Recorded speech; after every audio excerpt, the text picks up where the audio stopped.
Artificial Intelligence atau AI. Pasti Anda sering banget dengar istilah ini kan? Tapi apa sih itu sebenarnya? Ini bukan cuma soal teknologi canggih loh. Ini adalah sebuah pertanyaan besar tentang mesin, tentang cara kita berpikir, dan tentu saja tentang masa depan kita semua. Yuk kita bedah bareng-bareng konsep-konsep kuncinya, dari awal mulanya sampai apa dampaknya buat pekerjaan Anda nanti. Nah, kalau kita mau ngomongin AI modern, semuanya itu berawal dari sini. Bayangin, lebih dari 70 tahun yang lalu, pas komputer masih segede-gede ruangan, ada seorang jenius bernama Alan Turing yang ngajuin satu pertanyaan yang radikal banget pada masanya. Dapatkah mesin berpikir? Pertanyaan yang kelihatannya simpel ini ternyata melahirkan satu bidang ilmu baru yang sampai sekarang pun kita masih coba jawab. Oke, jadi gimana cara jawab pertanyaan Turing tadi? Ya kita harus balik lagi ke akarnya. Dia itu nggak cuma nanya, tapi dia juga ngerancang sebuah tes, sebuah permainan yang super cerdas buat menguji batas antara kecerdasan manusia dan mesin. Nah, ini dia intinya, tes Turing yang dia sebut permainan imitasi.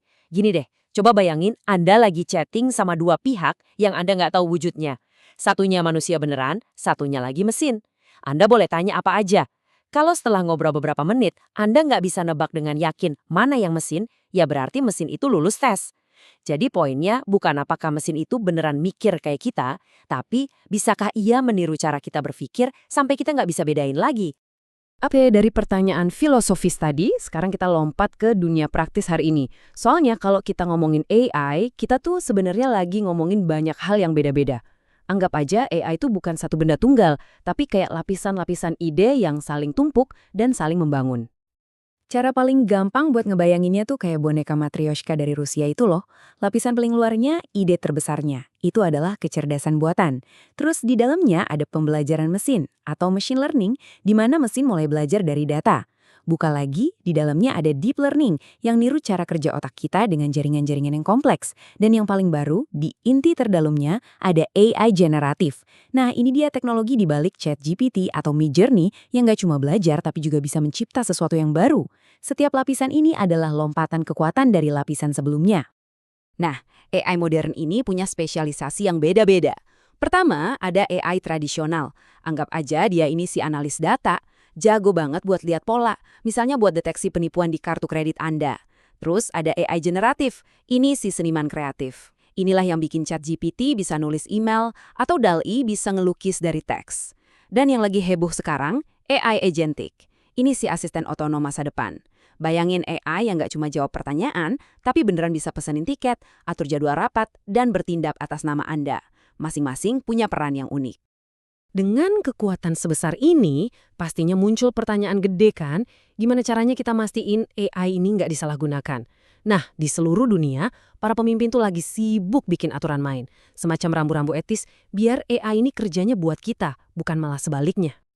Dan yang menarik, ternyata mau di Eropa, Australia, atau bahkan Timur Tengah sekalipun, semua itu sepakat loh soal prinsip-prinsip dasarnya. Misalnya prinsip keadilan, biar AI nggak diskriminatif. Terus transparansi, supaya kita ngerti kenapa AI ngambil keputusan tertentu. Dan yang paling penting, pengawasan manusia, yang menegaskan kalau pada akhirnya tetap manusia yang pegang kendali. Semua ini tujuannya cuma satu, membangun AI yang bisa kita percaya. Uni Eropa punya pendekatan yang cerdas banget. Mereka itu ngelihat risiko AI kayak kita ngelihat aturan lalu lintas. Ada area yang dilarang masuk sama sekali, misalnya sistem social scoring. Ini disebut resiko tak dapat diterima. Terus, ada area zona sekolah yang butuh aturan super ketat, kayak AI di alat medis. Ini risiko tinggi. Dan ada juga jalan tol, di mana aturannya lebih longgar. Contohnya filter spam atau AI di video game. Ini risiko rendah. Intinya, makin besar potensi bahayanya, yang makin ketat aturannya. Masuk akal kan? Oke, dari teori, konsep, sampai aturan, sekarang kita masuk ke bagian yang paling penting. Emangnya ini semua ngaruhnya apa buat Anda? Bagaimana AI bakal mengubah pekerjaan kita, dan skill apa sih yang kita butuhin biar bisa sukses di masa depan? Kalau kita lihat tren pasar kerja ini, ceritanya jelas banget. Di satu sisi, pekerjaan yang butuh kreativitas, teknologi, analisis data, sampai yang berhubungan dengan energi terbarukan, itu lagi meroket. Di sisi lain, pekerjaan yang sifatnya repetitif, yang bisa diotomatisasi, kayak entry data atau tugas-tugas administrasi, itu mulai berkurang. Pesan utamanya itu bukan robot bakal ngambil kerjaan kita, tapi lebih ke AI bakal ngubah jenis kerjaan yang kita lakuin. Gini deh, menurut World Economic Forum, angkanya itu 22%. Artinya, hampir 1 dari setiap 4 pekerjaan yang ada sekarang bakal kena guncangan dalam beberapa tahun ke depan. Coba deh bayangin di kantor Anda. 1 dari 4 teman kerja Anda mungkin bakal punya peran yang benar-benar baru. Ini bukan lagi perubahan kecil, ini transformasi besar-besaran. Jadi, gimana kita siap-siap? Nah, ini yang menarik. Di zaman mesin yang makin pinter, justru skill kita yang paling manusiawi itu yang jadi paling berharga. Coba lihat daftar ini.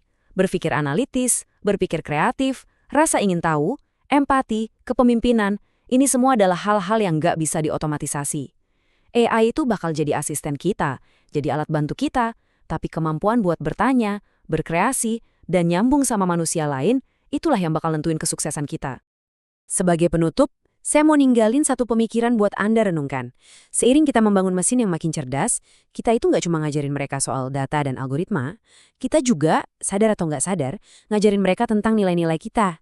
Jadi pertanyaannya bukan lagi cuma apa yang bisa AI lakukan untuk kita, tapi saat kita mengajari mesin untuk berpikir, apa sih yang sedang kita ajarkan pada mereka tentang arti menjadi manusia? Coba direnungkan. Terima kasih.